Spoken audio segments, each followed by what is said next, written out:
All right, are we ready to read our story for today?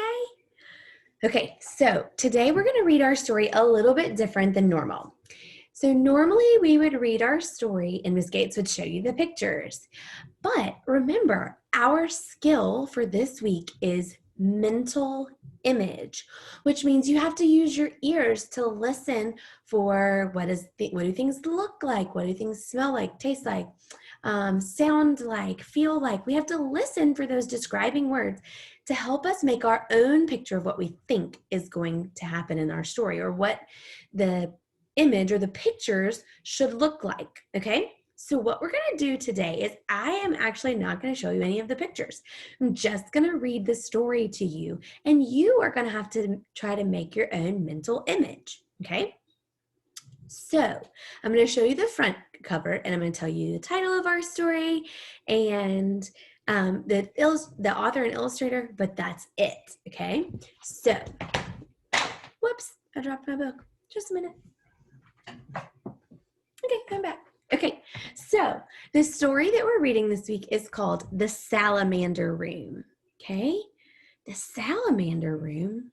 I don't know what that's all about, but it's written by Ann Mazer and it's illustrated by Steve Johnson and Lou Fancher, okay?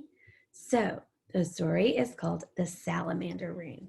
Now I want you to listen closely as I read so that you can try to decide what your mental image is. And then tomorrow when we read, Ms. Gates is going to show you the pictures and you'll get to kind of compare your mental image with what the illustrator saw in their head before they drew it on the picture. Okay?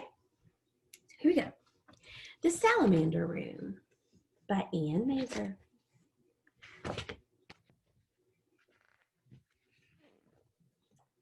Brian found a salamander in the woods.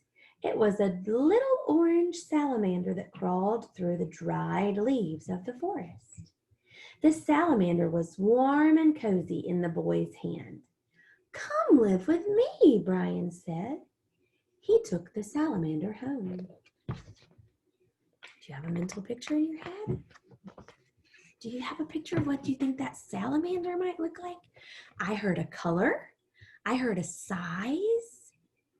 I have a mental image of my salamander.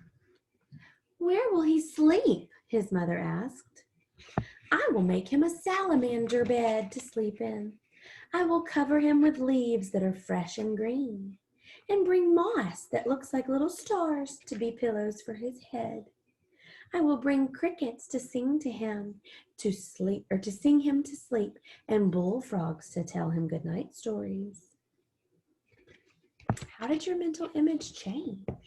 Do you have a mental image of what's happening right now? And when he wakes up, where will he play? "I will carpet my room with shiny wet leaves and water them so he can slide around and play. I will bring tree stumps into my room so he can climb up the bark and sun himself on top. And I will bring over boulders that he can creep over." So what is Brian's room looking like in your head right now? He will miss his friends in the forest. I will bring salamander friends to play with him. Did your mental image change? Well, they will be hungry. How will you feed them? I will bring insects to live in my room, and every day I will catch some and feed the salamanders. And I will make little pools of water on top of the boulders so they can drink whenever they are thirsty. The insects will multiply, and soon there will be bugs and insects everywhere.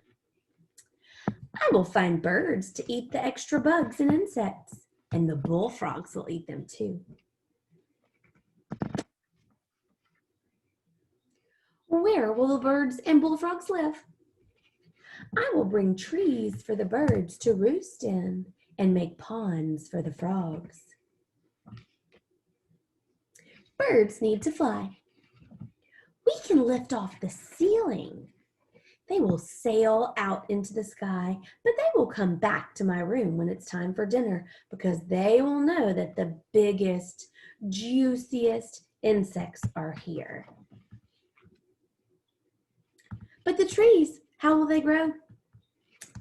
The rain will come through the open roof, and the sun too. And vines will creep up the walls of my room, and ferns will grow under my bed. There will be big white mushrooms and moss like little stars growing all around the tree stumps that the salamander can climb on. And you, where will you sleep? I will sleep on a bed under the stars with the moon shining through the green leaves of the trees.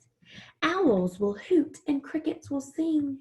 And next to me, on the boulder with its head resting on soft moss, the salamander will sleep. The end. All right. Did you guys have a mental picture in your head that this book is such an amazing book to use for mental image because it gives us so many adjectives? And this week, that kind of leads us into our grammar skill for the week, which is talking about adjectives. Okay, so we've already talked about nouns, which a noun is a person, place, or thing.